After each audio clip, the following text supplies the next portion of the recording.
Let's see what's going on in the world. Let's see what's going on in the mean streets of Haven City. I find myself on Oblivion's page. So I am on the stream. I am on the stream of all the profiles of characters that I follow. So if I follow you, your posts will end up on my stream as I peruse. And I follow all the players that have been verified. Let's see here. Oblivion. Because all this stuff prior, I've seen those things. These are old things. And I gotta start somewhere. Look at that. Klaus Heron. This is a disruptive self-propelled atomic stone burner round when you need to destroy a whole building with one bullet. He did not put this inside of Louis.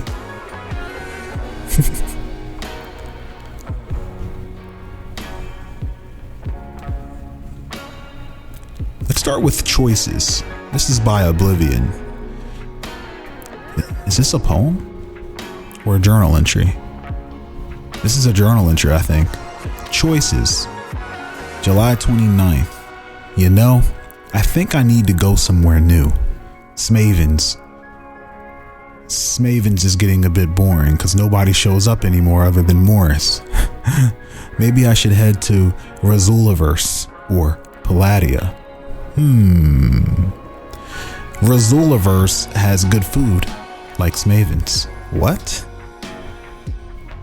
Oh yeah, Razul is the chef at Razuliverse. Hey, shots fired. But Palladia has music. Razuliverse, Palladia, Razuliverse, Palladia. Ooh, I'll flip a coin. Flip. It landed on its edge. How does that even happen? Razuliverse, Palladia. I just imagine Oblivion just out in the streets, butt ass naked. She's dangerous, man. She could mutate at any moment. To think she could show up at Razuliverse one day or Palladia and just start mutating. That was funny. My First Crush by Viama Bastion. So we haven't seen Viama yet. This character has yet to be in the actual main episodes, but apparently she is in Haven Guard. She is the adoptive daughter of Jacob Bastion. My First Crush. So I just met someone, a boy by the name of Thorgrim. He's a year younger than me. How did we meet? Well, he was in a raiding party on the eastern docks that I was patrolling. After the battle, which we won, thank you very much, the warriors that were left after the raid decided to have a trial by combat. RTX was up. What? RTX was there? Is this a dream? RTX was up against a man who was a chief of one of the clans. Did this happen? Now, I might be Ray Lagarian, but I do not understand why we have to fight. I do not understand why we have to fight. It's a toxic thing, ain't it? So I protested, but they still fought. RTX obviously beats him almost to death. I'm not surprised. He killed a friend of his, Makai. It's like, but they still fought. RTX obviously beats him almost to death. When who else but Thorgrim runs out and grabs a spear and tries to protect his father. Commendable and cute. I was a bawling mess, begging for the warrior to live for his family. A lot of ugly tears were shed. Anyways, RTX satisfied the whole we must have honor thing and made Thorgrim the new chief. His grandfather announced him as Thorgrim Lizard Tamer, the new chief of their tribe. Aw, he was cute, and I gave him a simple teleslab that's only linked to mine. Damn, was it? Oh, this is August 4th, yeah. Dad, of course, then told him if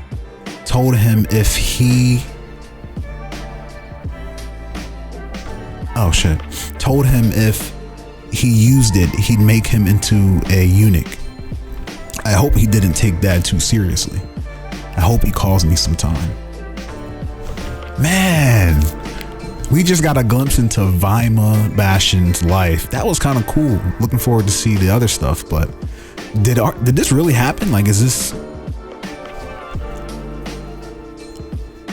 like, did RTX really, is he really out here beating up tribesmen? And what part of the city are we in where there's tribes? I mean, that's a legit question because there's a lot of different cultures in this world, a lot of different districts. That's why there's so many districts, because they're really supposed to be like little, biomes. Because I did want all of this to take place in the city, and it technically still does, despite having a whole entire continent called Nibu. But that was awesome. How old is Viama? I thought she was like 5. Thanks, Viama. I hope I'm pronouncing that right. Viama. I really want to get your ass in one of these episodes. What are you doing? No, but when you finally get in one, it'll be great. I'm sure you'll the stars will align eventually. RType X.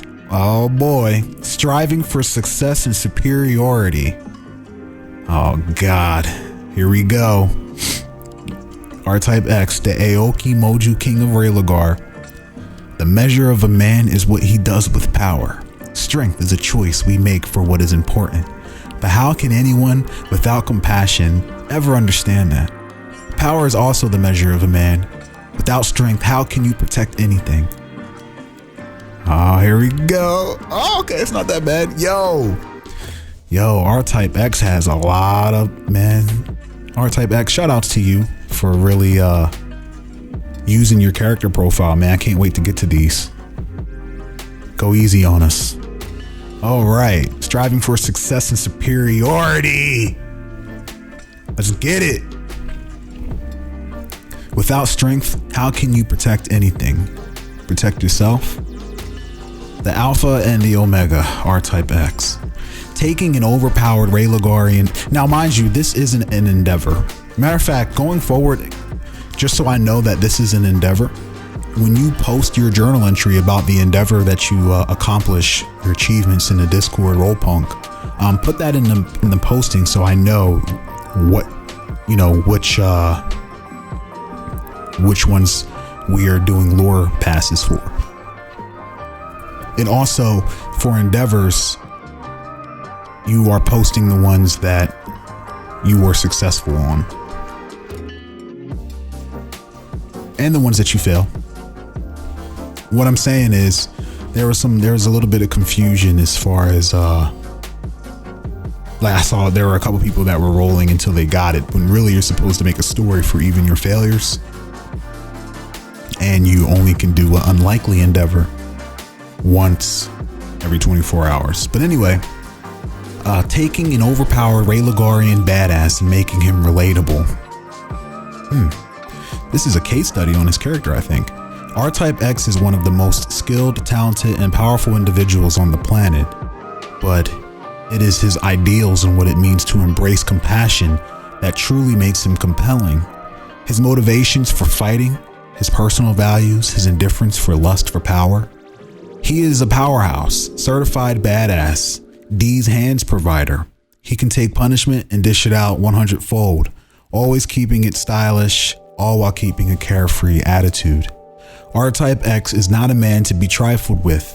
His actions throughout the entire series of Gamma Haven have not been for heroic justice or typical do-goodery, but motivated by their connections to his people and family. There can only be one dragon, is what he said before he killed Makai.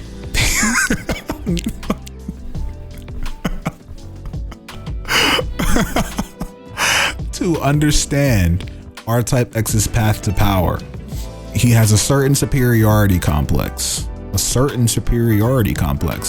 but it is due to feelings of physical inferiority or what it's emotionally inferiority.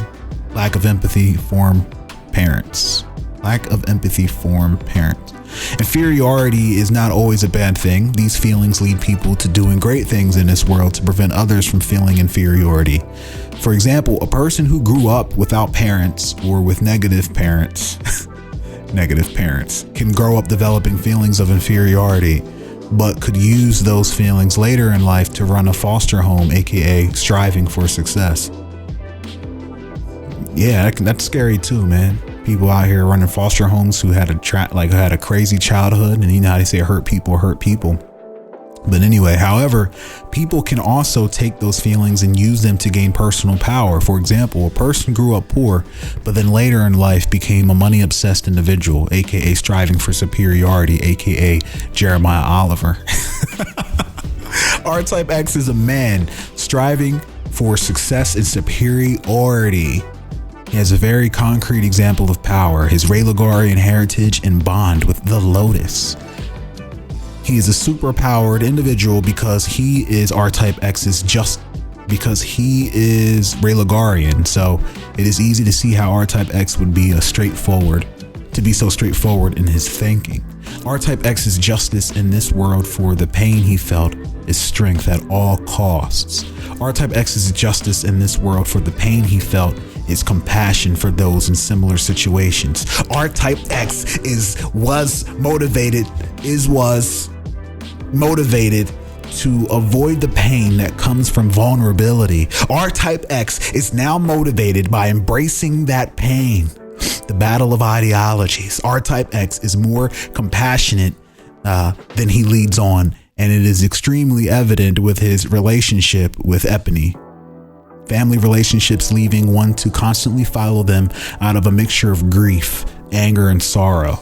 RType X empathized with Epony and acknowledged just how much her whole family ordeals matter to her, but he can't let her get herself killed, no matter how skilled of a fighter she is. RType X has some sort of responsibility for Epony, Okay, so RType X, ladies and gentlemen, is striving for success and superiority.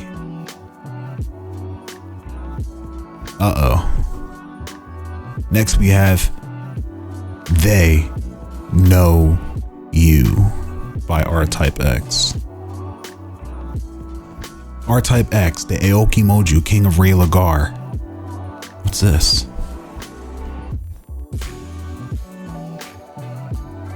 What if? Oh, this is a what if. What if they know you? Ooh, look at RType X getting into his writing bag. A woman, neat and clean, sits on a throne. Nothing of this is important. Just what is it? A man barely able to stand below her, broken and bloody. Destruction, blood, and fire paints the background as more and more devastation paints as the world, the tank, struggles to prevent itself from exploding. Seems a drop of willpower holding for a few more moments. Upon her elevated seat, she looks off into the sky and continues. Any form of life hinges existence on the death of other life. It's a simple matter to judge yesterday for not being tomorrow. The propensity for self-righteous moralizations is greater than it ever has been.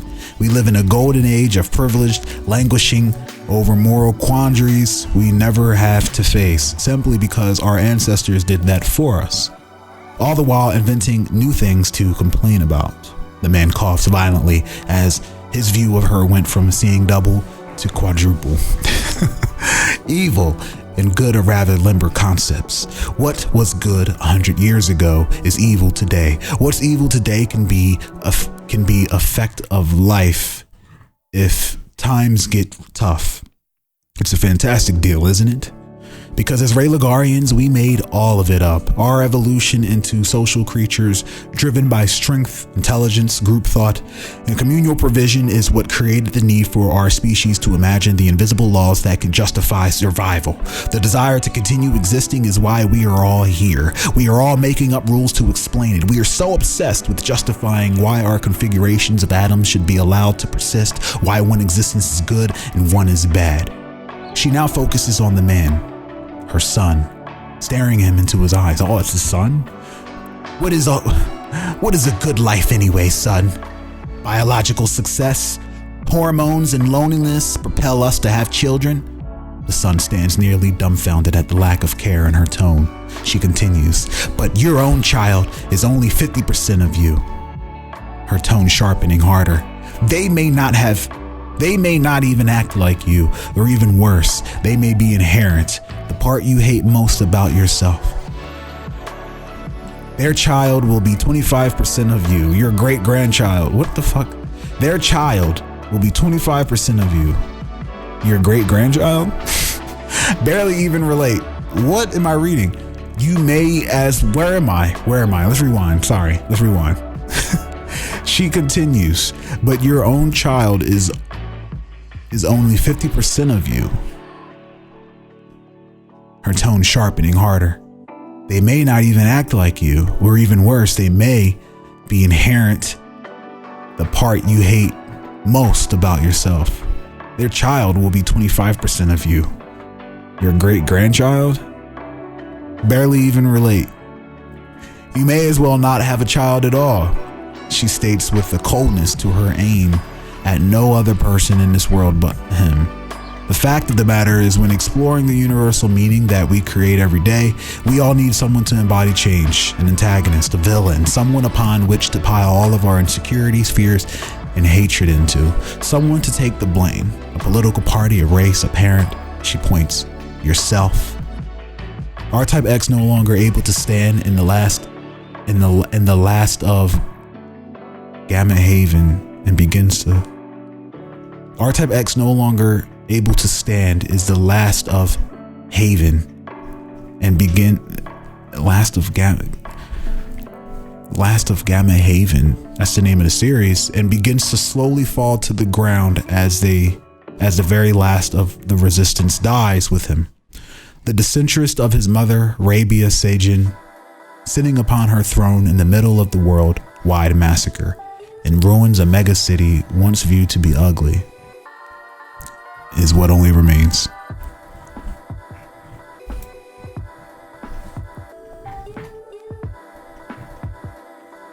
Ambassador Mfano Inwe.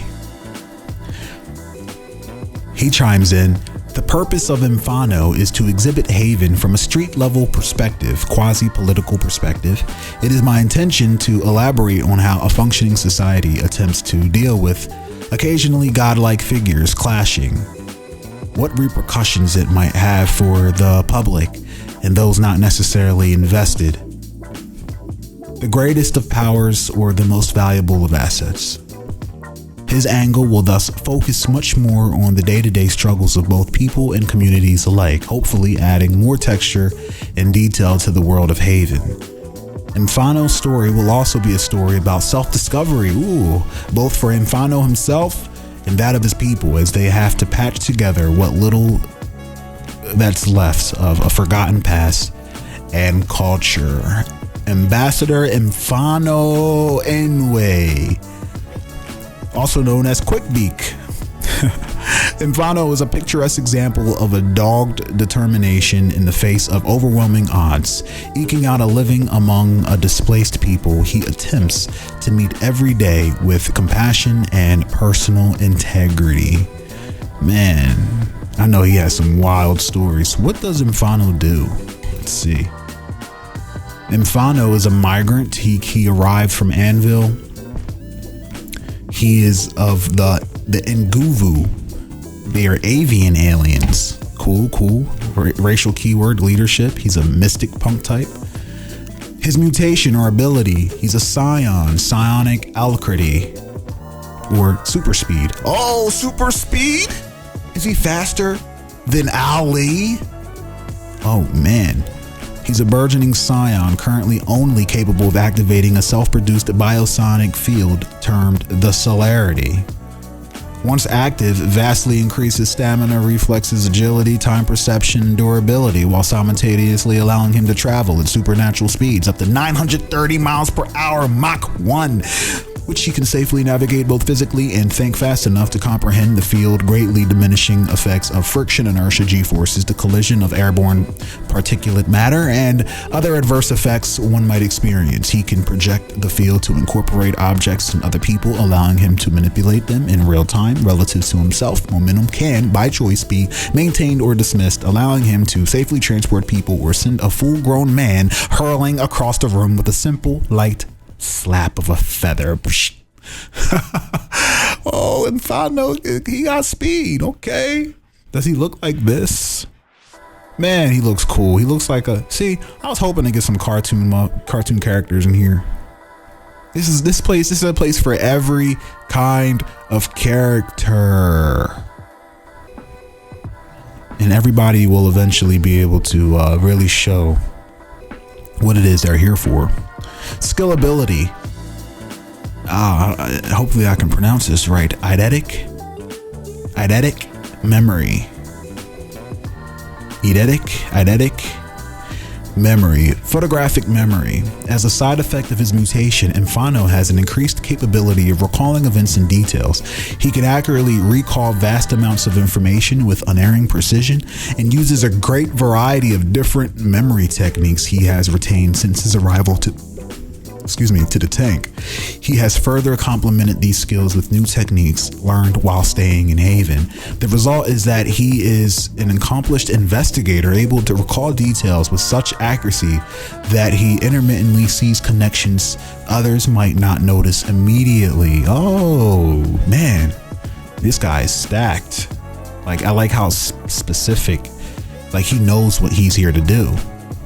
And that's probably why he was saying in his post that he's going to give us a glimpse of Haven City from a street level and a political level. Man, that's cool.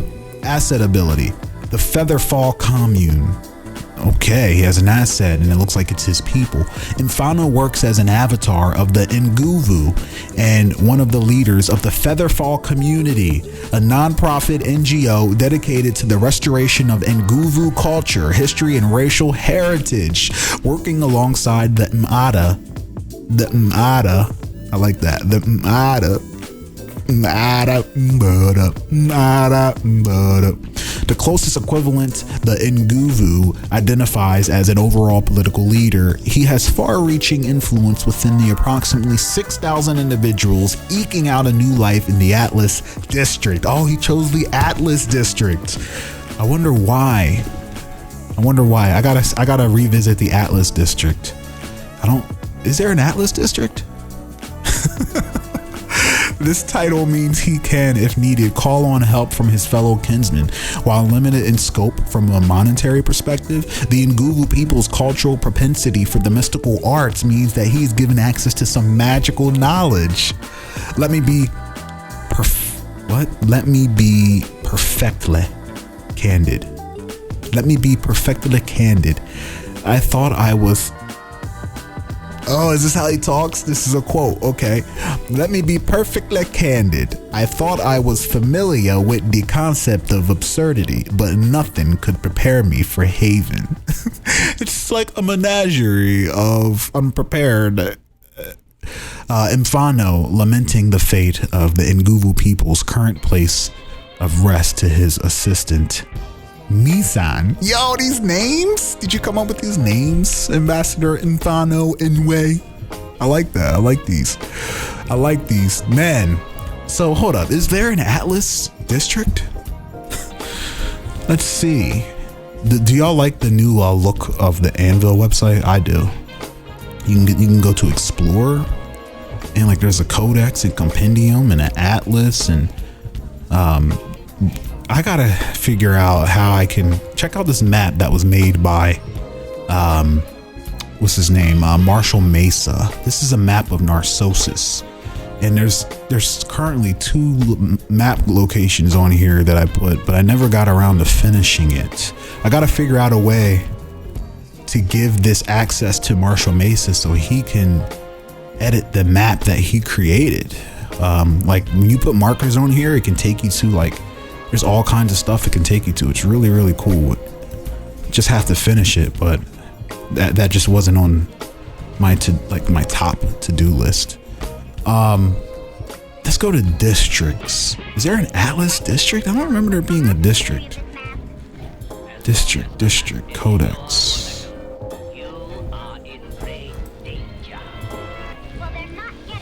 Locations, districts. Maybe he meant Alta district. I think he meant Alta because I do remember him saying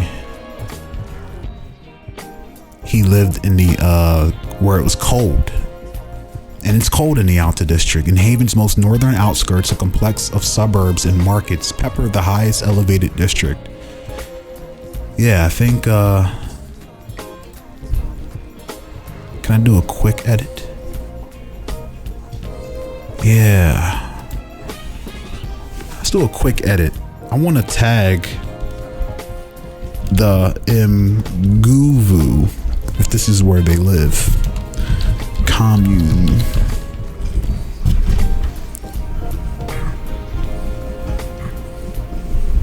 Yeah, she.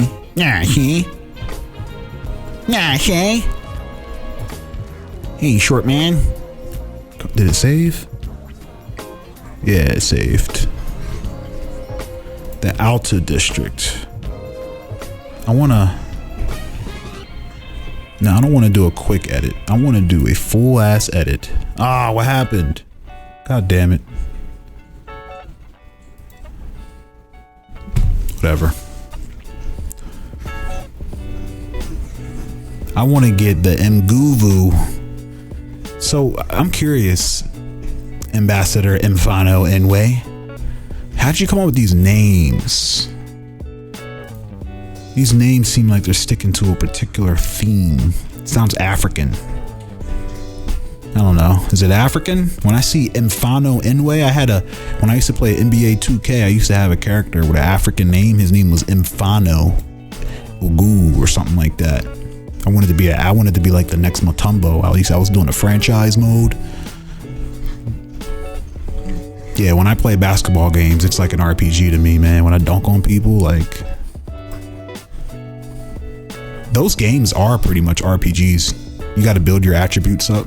So when you dunk on people, you know, depending on how great that skill is, that ability is, it could be catastrophic for that character. They might die. I dunked on people and their bones would break. It was an RPG. It was like NBA Skyrim. Anyway, what am I looking for? Explore. I want to get the Nguvu. I want to get the Nguvu in here. Where'd they go? Fuck. Excuse my language.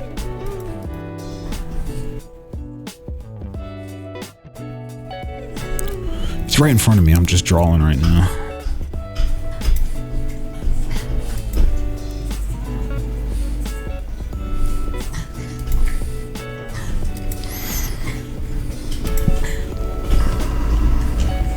Edit. Yeah.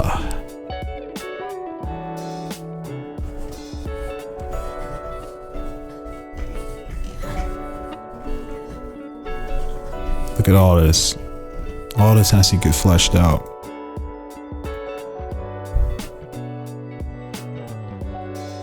There we go. Nguvu commune.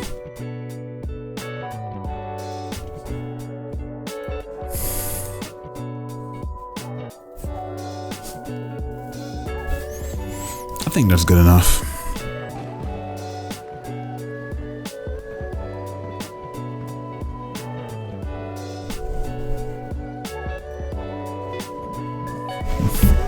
We'll say the Mguvu commune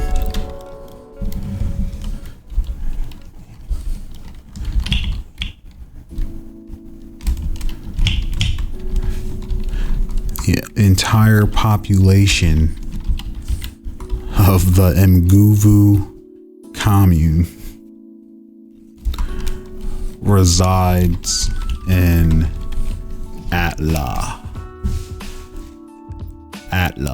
Alta. It's Alta, I believe. Yeah, like altitude.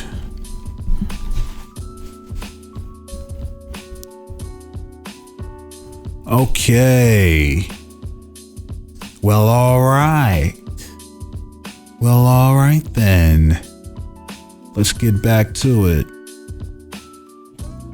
Should I wide out? Let's see here. Where were we?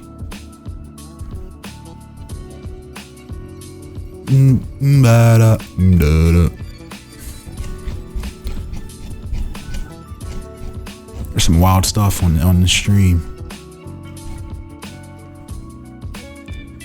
Tavares de Sotile. Man, I hope I'm not mispronouncing your last name. I hear the secrets that you keep when you're talking in your sleep. Thanks. The romantics. Tavares. He's a creepy one. Check out this picture. Unleashed. Man, that's nasty. What is that unleashed? A brisk morning jog.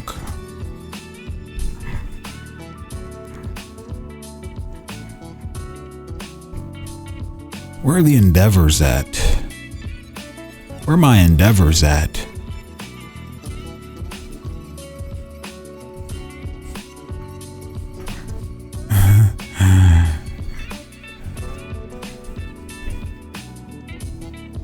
I'm gonna get to all these, but I do want to see if there's an endeavor I can I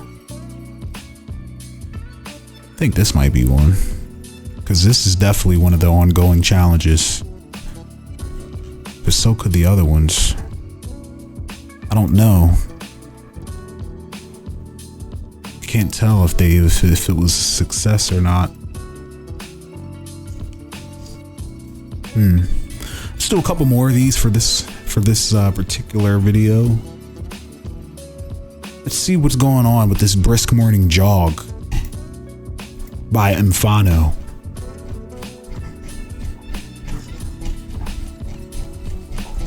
Holy. Okay. A brisk morning jog by Ambassador Infano Inwe. Morning. 5 days after the election of Gate Director Gordon Gale as Haven Lord, the Wavelength 4 Viaduct in the abandoned shipwright Axiom Ward, Eastern Seaboard Region, Alta District. That's where we're at. That's where we're at. Let's go. Okay. Ooh, that's where we're at. Okay, we get to see what's going on in the Alta District from the perspective of Ambassador Infano. All right. The Wavelength 4 Viaduct was, like appreciable percentages of the rest of the abandoned urban sprawl of shipwright Axiom Ward, one of the hundreds of sub-districts cityscape areas compromising a section of the country-sized Alta District. Left to its own devices, whatever industrial purpose it once had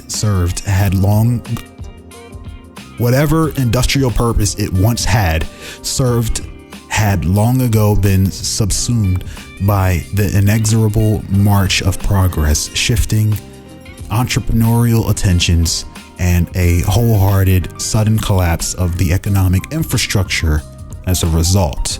It was colloquially now considered a bandon, a term used for vast city-sized areas almost entirely abandoned by people when what little opportunity present dried up.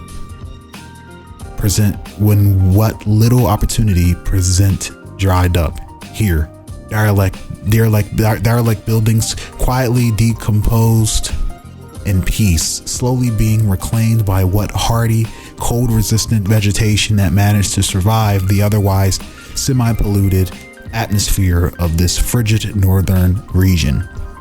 It was beautiful in its own ramshackle, weather-beaten way, particularly when the gentle dew of the morning chill layered a sheen of crisp frost across the cold cracked stone slabs set together to draw the contours of the deep 600 feet wide viaduct's tract itself. When the artificial light from the gargantuan colossus suns inset on the ancient inner shell of the tank's defensive megastructure peeked Through the haze of the morning mists, these abandoned buildings shimmered and glimmered as if they were caught in a magical state of frozen time. It was quiet, well, except for the faint reoccurring speed that echoed up through the frosty air. These statements belonged to a curious little figure standing in the middle of this viaduct. The humanoid stood a short 4'7" with a large beak protruding from its avian skull. One could have been forgiven to consider him an oversized crow trying to pass off as a human. Black feathers covered the few parts of his body, not draped in the brightly draped in the brightly red-colored, double-layered woolen poncho, accented by golden seams sitting across his equally colorful and sturdy icon underneath. A hood complemented his attire, making him stand out like a sore thumb against the dull and dusty palettes of his derelict surroundings. He corrected his almost comically oversized, perfectly round glasses, suspended on a tiny gravitational rail pinned across the top of his beak. Sitting across two wide, bright blue eyes, the curious avian alien peered down along the viaduct with a combination of apprehension and barely restrained excitement. Two massive black wings extended from underneath his poncho along his arms. They gestured forward in a jerk as he simultaneously announced, "Speed, I am fast. I am fastest." His voice, light and chirpy, trilling and articulated, sounded a bit too tense in his throat for his own liking. This was Mfano Quickbeak Inway, and he was an Nguvu.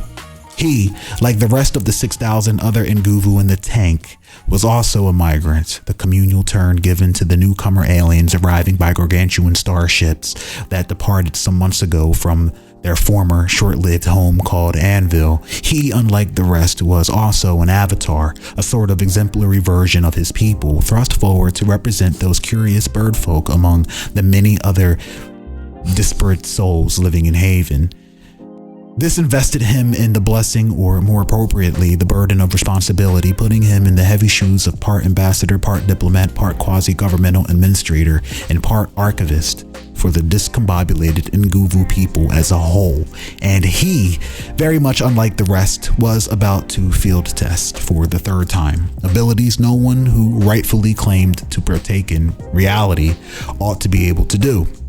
He folded his wings alongside his arms and tugged both of them in under his poncho again, skipping from one leg to another to keep himself warm. It was 23 degrees Fahrenheit, and every escaping breath drew little wispy clouds in front of his beak. "Speed! Sawa! I got this! Like a bullet! I am Speed!" he announced, again to no one, going into a series of superfluous I always hated this word, superfluous squats, limbering up as if he was about to partake in a 100-meter dash. "You can keep saying that, Bwana, but I don't think it's going to affect the results," Mfano's earpiece crackled. It carried the chirping voice of his assistant, "Misan." It just looked like it should be said that way. Misan, buzzing his mirthful words over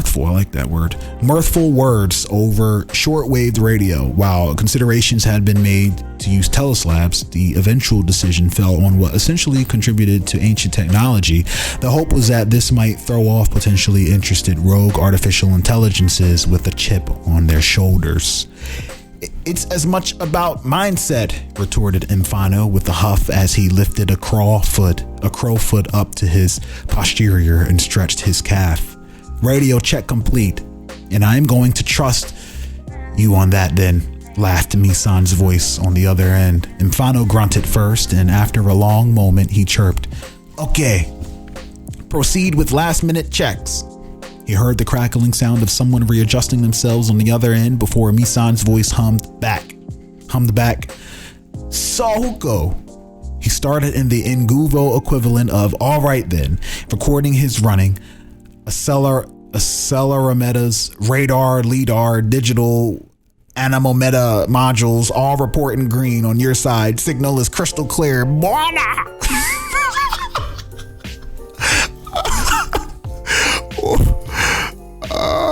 I'm starting to think of the Skeksis from Dark Crystal.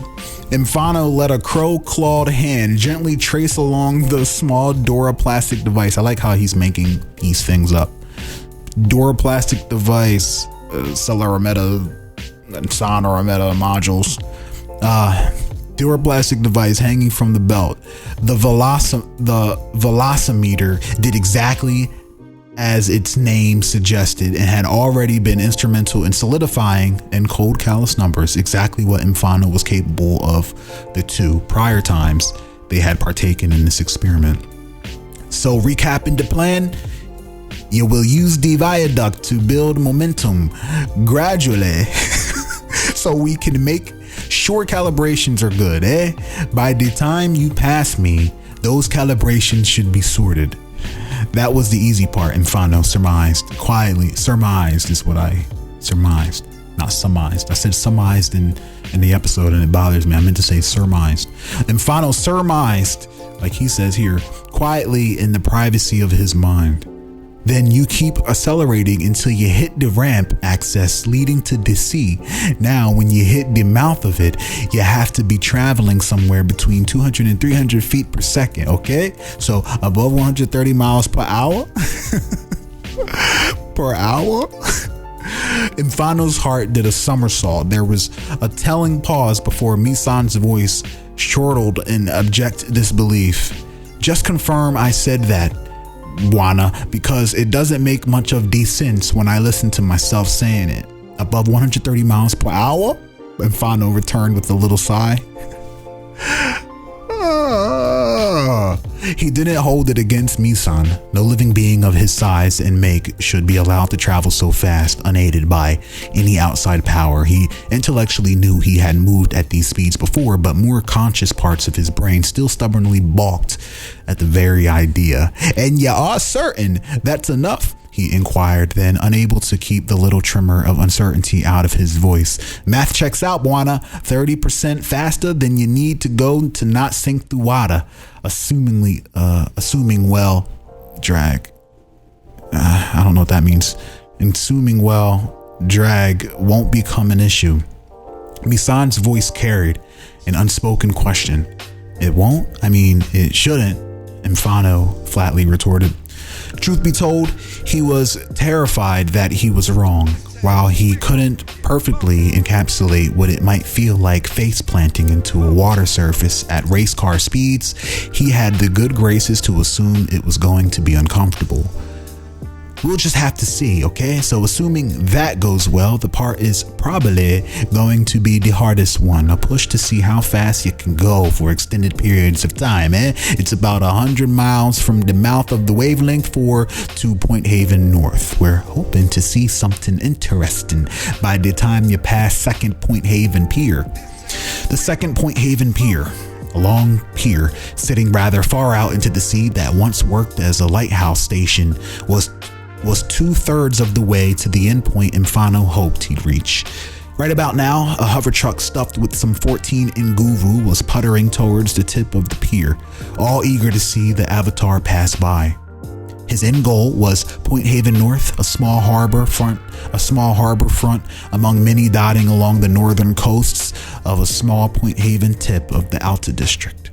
It was the farthest east one could go and still consider oneself within the district's borders, and during this early morning, the harbor traffic hopefully wasn't going to be an issue for this utterly absurd undertaking.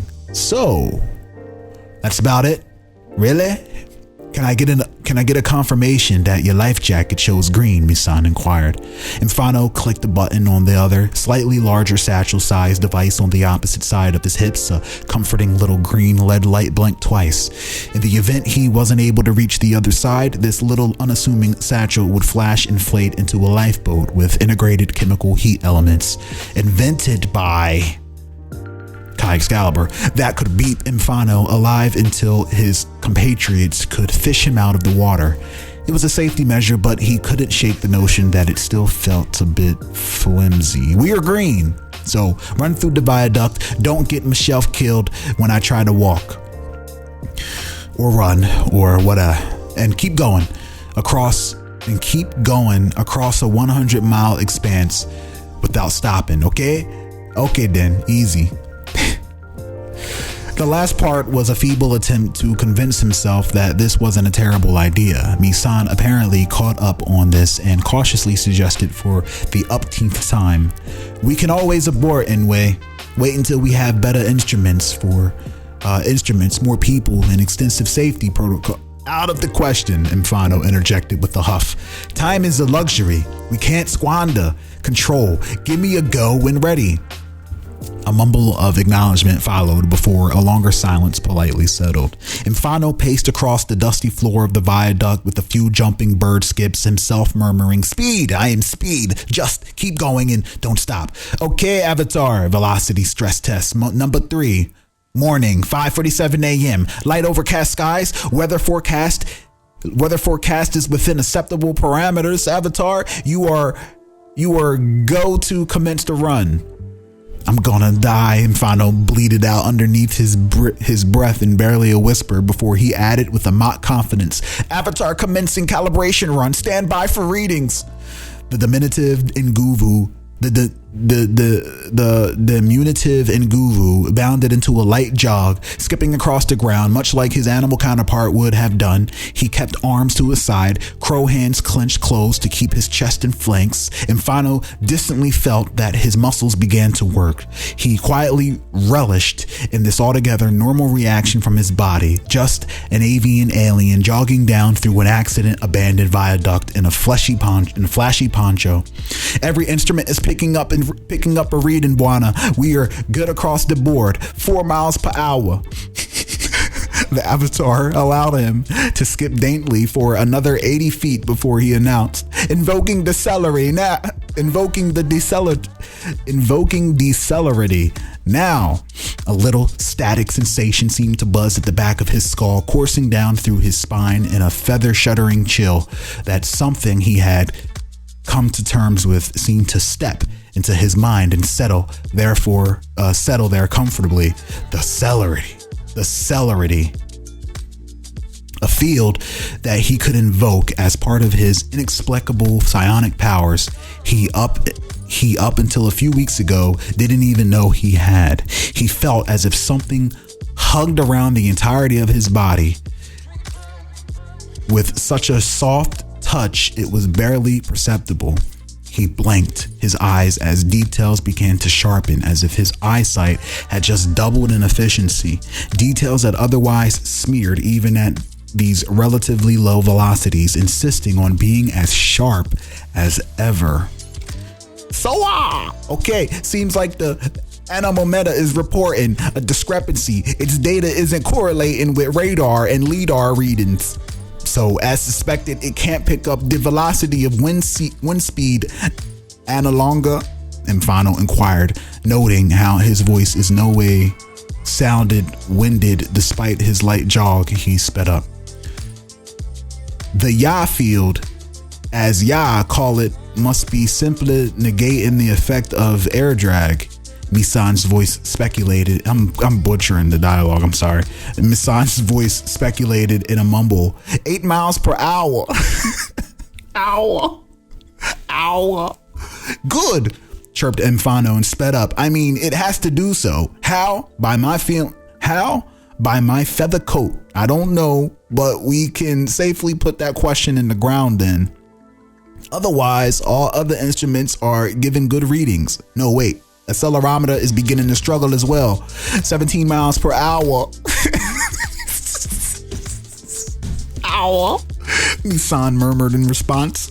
Infano blind, yo, if I see Hour again, I'm gonna die. Infano blinked. He had barely noticed how he was no longer jogging, but now bounding along in what constituted the equivalent of a mild sprint. He casually peered around. Detail still stood as sharp as ever, while he had make a conscious effort to feel for his muscles, to know they were even working. A little flicker of wonder and pride began to build in his chest as he sped up. Ooh.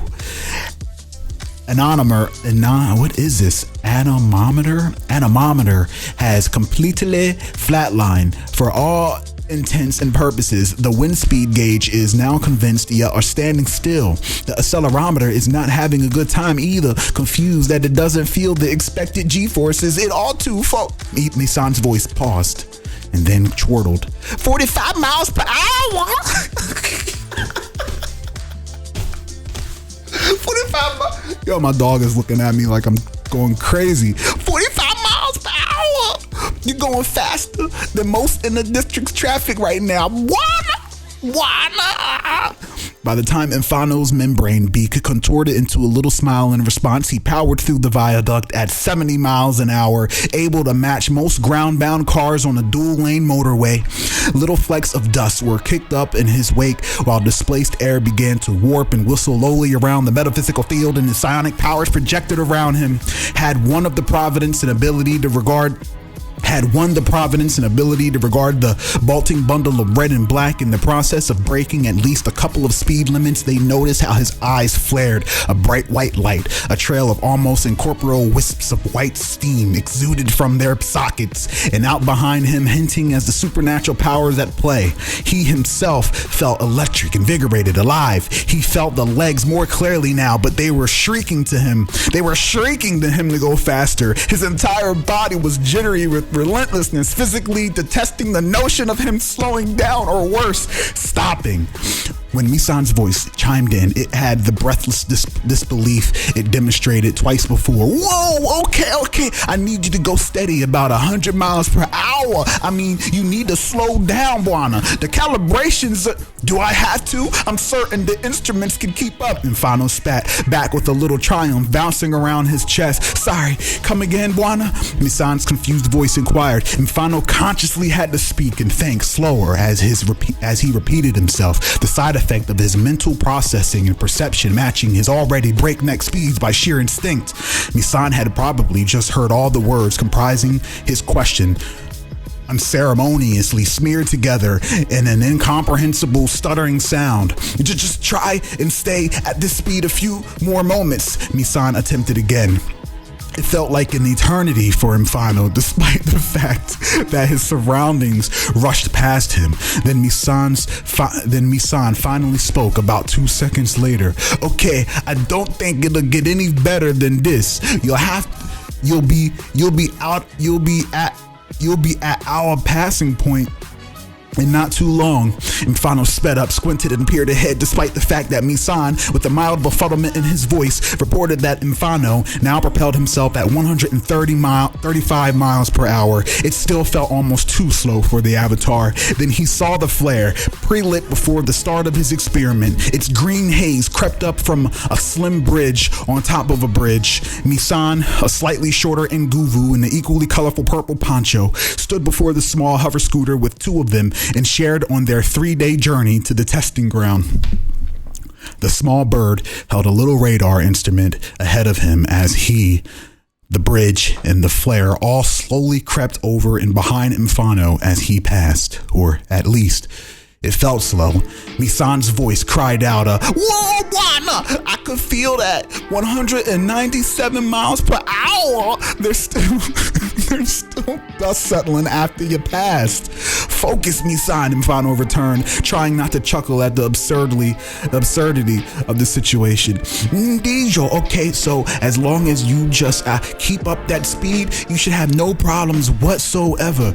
Good grief, 210, you'll be at the mouth in a very short time." Infano felt a pang of apprehension. He knew by now that he could turn on a dime without losing speed, without G-forces shattering his bones. He was well aware that most regular people would be hard-pressed to even register that a being his size just passed them, more likely spending precious seconds wondering what produced the peace the piece upsetting mild shockwave battering at them.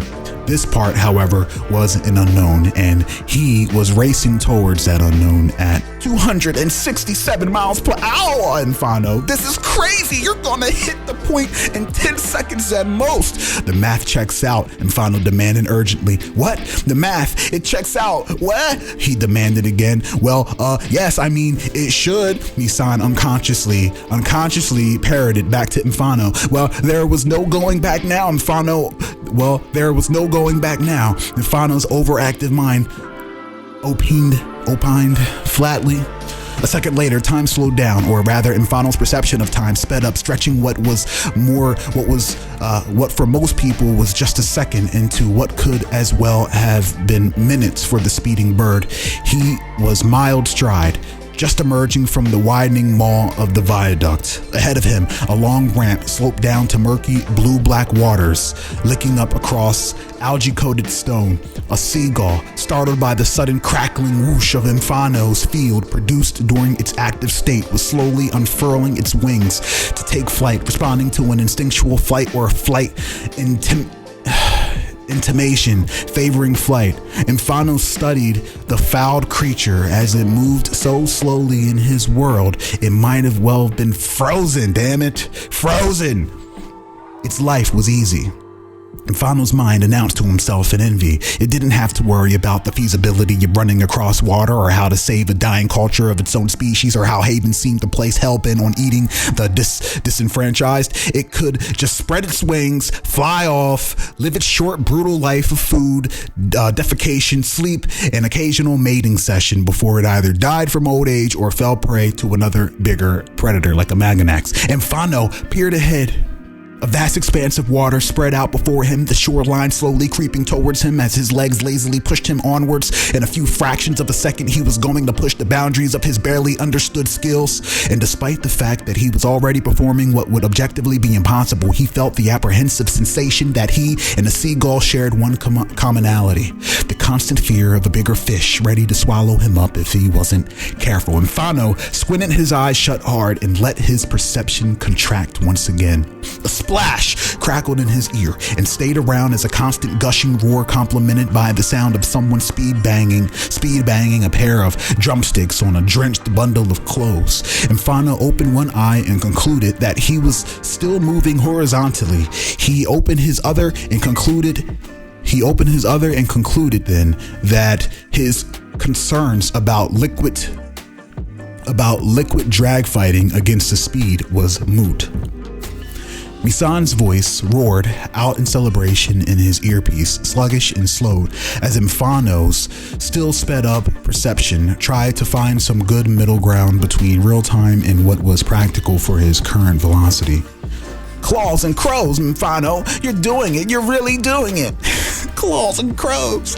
The avatar peered back across his shoulder. Two tall fans of frothing white water kicked up and outwards in majestic arcs as the little bird rocketeered across the surface at 300 miles per hour. His legs were a blur, but he felt every step bounce off water, refusing to let him sink past its surface like a constant buzzing tremor. He, by all intents and purposes, acted as a controlled, perpetually re-energized, feathery skip tone, Infano barely feeling a difference between water and concrete at these speeds. He broke into a confused laugh, scantly believing what he saw or experienced. Then his laugh turned triumphant and Infano sped up.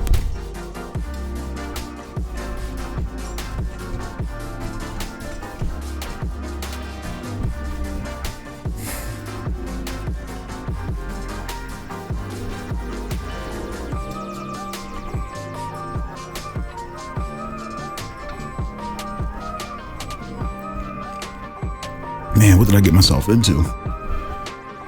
Thought that was the end. Hey, look, we're gonna stop there. That was good. I mean, let me see. This is like another story, I think. Is this another story? I don't know. They got new characters and shit. Hey, look, that's the end of that. Man, that was intense. Fuck.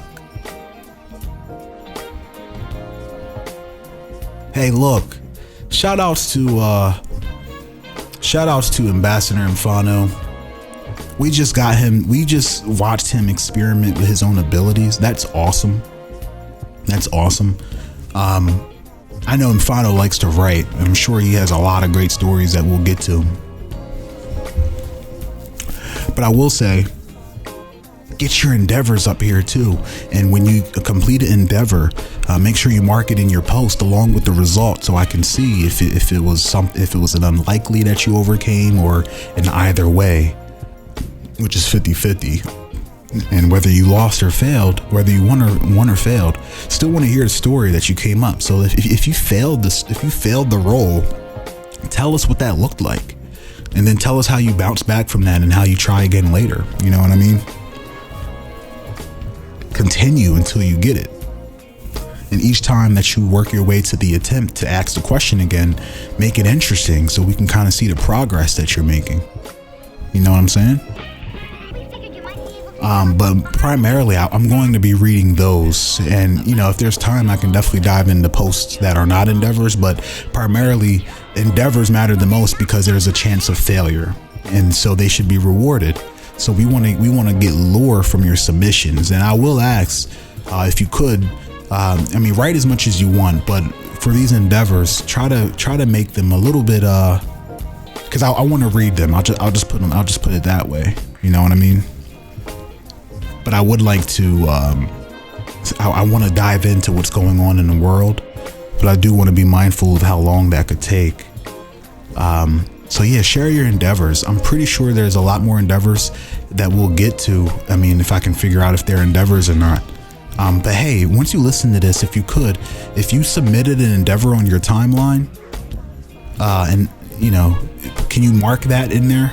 Like start it off by saying endeavor, and also put the result, the DM role, as proof, so I can see, what the role was, you know what I mean? And hopefully your story is centered around leading up to the challenge question, and then what happened after the challenge question, whether you won or you failed. Okay. But I do want to get to these. I obviously won't get to all of them. But when I do take a peek at the profiles, I want to be able to see what's going on in the city. And hopefully you're posting what you're accomplishing in the Discord onto your profile. That was a great story, Infano, as well as all the other ones that I read prior to that. Man, I'm tired.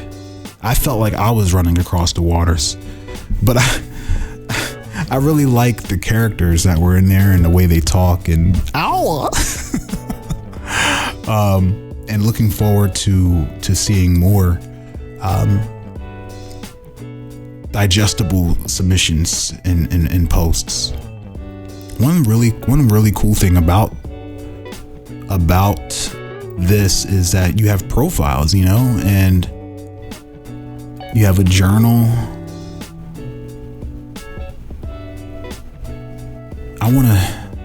Let me go to my character.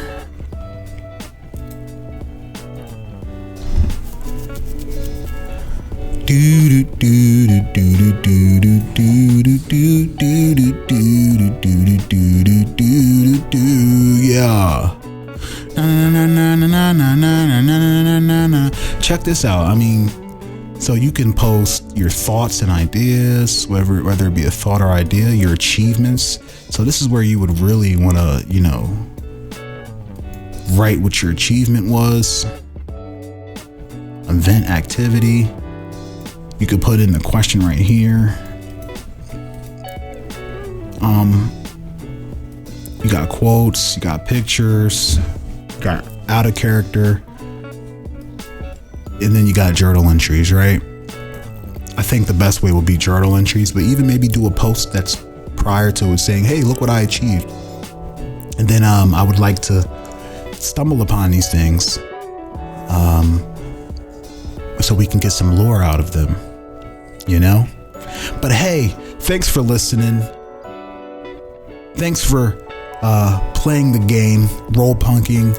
If you're new to this RolePunking is a role-playing attachment to the main series. It is not canon unless stated otherwise. and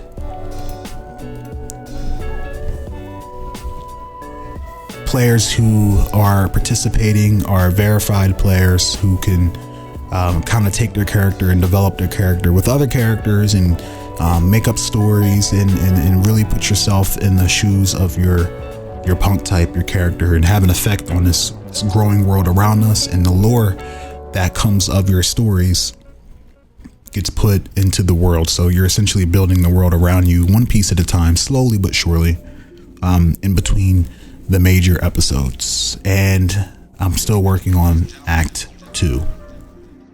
All right. Hey, thanks for listening. Like, subscribe, go to our Anchor podcast, send us a message, join in on the conversation. We can talk about anything. Just write something, say something, send something. It doesn't have to be a question. It can be a comment. It can be a question from me. And we'll feature it on the podcast as I start rolling out more Gamma casts. All right. Capiche? Okay. Peace. Thank you.